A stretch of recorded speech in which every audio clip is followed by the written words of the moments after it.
Bonjour à tous, j'espère que vous allez bien et je m'excuse de ce petit temps sans vidéo. J'ai passé les fêtes en France et du coup j'ai profité de mon temps en famille. J'ai pas beaucoup posté, je suis désolée par rapport à ça mais je vais essayer de retourner dans un rythme où je poste plus de vidéos par semaine. En discutant avec quelques amis, en fait, je me suis rendu compte que beaucoup d'entre vous sont débutants. C'est-à-dire que moi, j'étais partie du principe en faisant ces vidéos que vous aviez un début d'histoire, que vous aviez commencé à écrire quelques chapitres, que vous connaissiez déjà un petit peu par exemple votre style. Donc je vais commencer une nouvelle série de vidéos vraiment pour les débutants. Les intermédiaires bien sûr peuvent regarder aussi. Ça peut consolider certaines bases et n'hésitez pas à vous abonner pour suivre cette série de vidéos qui sera consacrée aux débutants. Aujourd'hui, je vais vous parler des personnages. En fait, dans un roman, il y a des personnages principaux, des personnages secondaires, des personnages tertiaires et des figurants. Celui qu'on va voir le plus, c'est le personnage principal, tandis que ceux qu'on va voir le moins sont les figurants. Pour visualiser cet ensemble de personnages, imaginez la scène d'un film où le héros va faire des courses au supermarché par exemple. Et bien, le héros, ce sera votre personnage principal. Il y aura peut-être des personnages secondaires avec lui, mais les figurants vont être ceux tout autour dont au final on ne va pas mettre l'accent sur eux. Le focus restera sur votre héros. Par contre, ces figurants, ces personnages tertiaires et secondaires vont apporter de la crédibilité à votre monde. Ils vont donner de la consistance. L'école des sorciers ne serait rien s'il n'y avait que Ron, Hermione et Harry. En soi, le nombre d'élèves et de professeurs rend encore plus effrayante la menace de Voldemort parce qu'il peut tuer quelqu'un, il peut faire du mal à des innocents. Quand on commence à réfléchir à un roman, en fait, on a souvent déjà en tête un personnage auquel on aimerait bien qu'il arrive des trucs. Sans savoir quoi forcément, on aimerait bien qu'il se passe quelque chose avec ce personnage. Et à force, en fait, que ce personnage fasse des trucs, il va y avoir d'autres personnages qui vont apparaître au fur et à mesure. Ces personnages vont être là dans un rôle précis. Soit ils vont aider, soit ils vont représenter un obstacle, soit ils vont faire ressortir un trait de caractère. Ces personnages en fait sont en relation avec votre héros, mais surtout ils ont une importance dans votre intrigue. Plongeons maintenant dans la création d'un personnage. Vous allez tout d'abord avoir besoin d'un nom, d'un âge, d'un genre, d'une description physique et d'une personnalité. Prenez 5 minutes pour réfléchir déjà à tout ça par rapport à votre personnage. Vous pouvez mettre en pause la vidéo.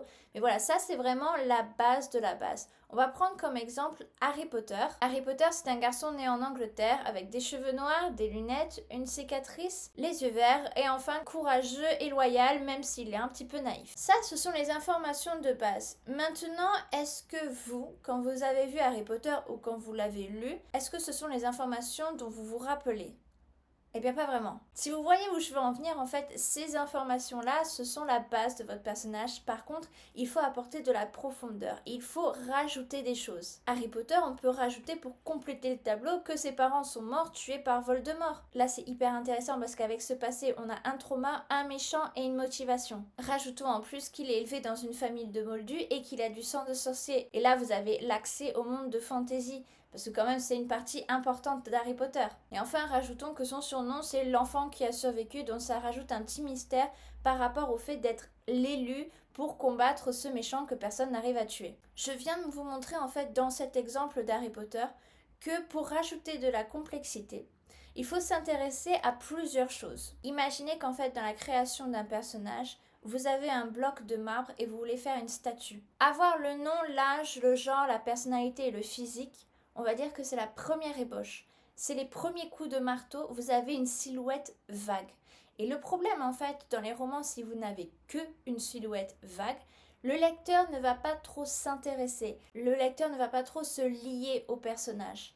On a souvent tendance à se dire il faut que je fasse une forme vide pour que le lecteur s'identifie. Et en fait, pas vraiment. C'est plutôt la complexité et par exemple les traumas, les faiblesses qui vont faire qu'il y aura de l'empathie du lecteur envers le personnage. Et c'est à ce moment-là que le lecteur va vraiment s'intéresser à votre personnage. Donc une fois que vous avez cette ébauche de votre statut, on va détailler un petit peu plus. Et détaillons d'abord avec le passé.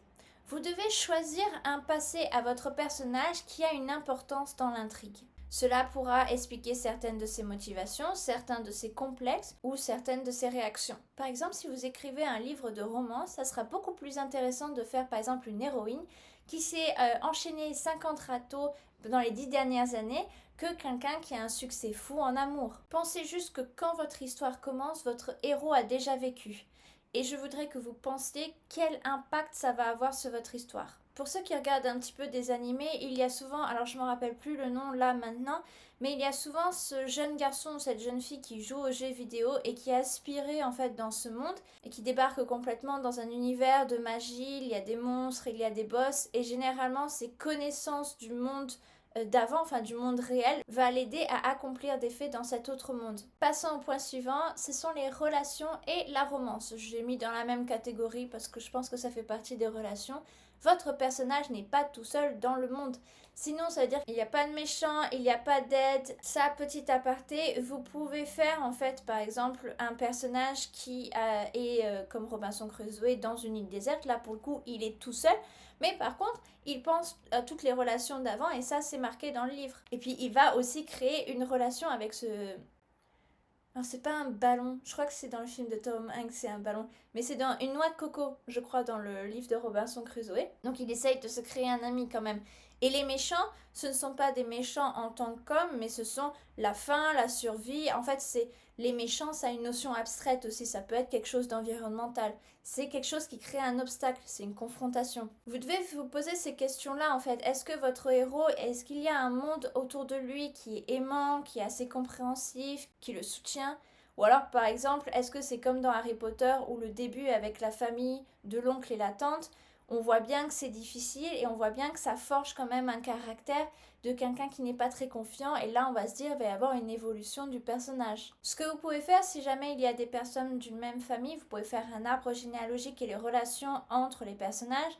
Par exemple, si c'est hostile, neutre ou amical, c'est très intéressant de définir les relations entre tous les personnages de votre roman parce qu'en fait, ça va faire avancer l'intrigue. Harry serait mort une bonne douzaine de fois s'il n'y avait pas eu Ron et Hermione pour l'aider. C'est rarement des figurants, comme vous pouvez le voir dans Harry Potter, l'oncle et la tante, ils ont quand même des traits physiques particuliers et on se rappelle très très bien d'eux.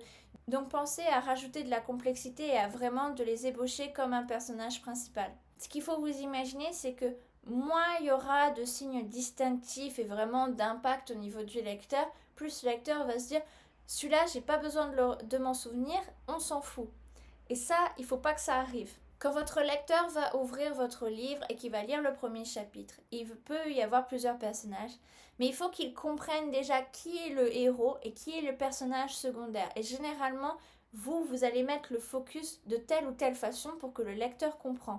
Si jamais vous avez des personnages qui sont exactement sur le même stade, que ce soit les secondaires, tertiaires et figurants, eh ben il va se dire mais en fait tout le monde est un peu figurant et personne n'a d'importance. Enfin, mon dernier point, c'est qu'un personnage, ça évolue. Il faut que vous réfléchissiez à l'évolution que vous voulez donner à votre personnage. Vous, votre personnage, que ce soit de la romance, de la fantasy, est-ce qu'il va apprendre des choses au fur et à mesure qu'il va le faire devenir autrement? Une évolution, ça peut être physique, ça peut être spirituel, ça peut être émotionnel et c'est toujours très intéressant. Un personnage qui n'évolue jamais, c'est un petit peu comme faire une recette de pâtisserie et ne pas enfourner son gâteau au four à la fin. C'est-à-dire qu'il y aura tous les éléments de base pour faire quelque chose de beau, mais au final, il n'y a rien qui arrivera. Petit récapitulatif, mais il y aura un petit bonus à la fin, donc partez pas tout de suite. Mais voilà, si vous voulez créer un personnage, la base, c'est le nom, le genre, l'âge, la personnalité et les critères physiques. Ça, c'est vraiment la base, ça va être l'ébauche assez grossière de votre statut. Et ensuite, dans un deuxième temps, vous allez vous intéresser au passé, à l'évolution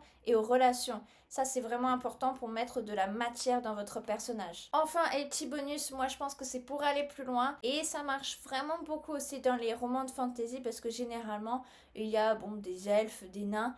Et là, je trouve qu'il y a beaucoup plus de travail à faire sur la création de votre personnage parce que vous êtes dans un monde où vous n'avez pas trop de repères réels. Donc vous pouvez avoir les intérêts, la sexualité, les origines, la politique, la spiritualité, les accessoires, les vêtements, les préférences, ce qu'ils aiment manger. Vous pouvez avoir vraiment beaucoup de caractères. Vous pouvez vraiment faire des fiches personnages très détaillées. Et le fait surtout d'écrire tout va permettre que ça ne bouge pas d'un chapitre à l'autre et permettre d'éviter toutes les petites incohérences. J'espère que cette vidéo vous aura plu et j'aimerais bien faire une vidéo bientôt sur le style et comment trouver son style pour les débutants encore. Donc n'hésitez pas à vous abonner à cette chaîne pour suivre cette série de vidéos et puis moi je vous dis à bientôt. Ciao!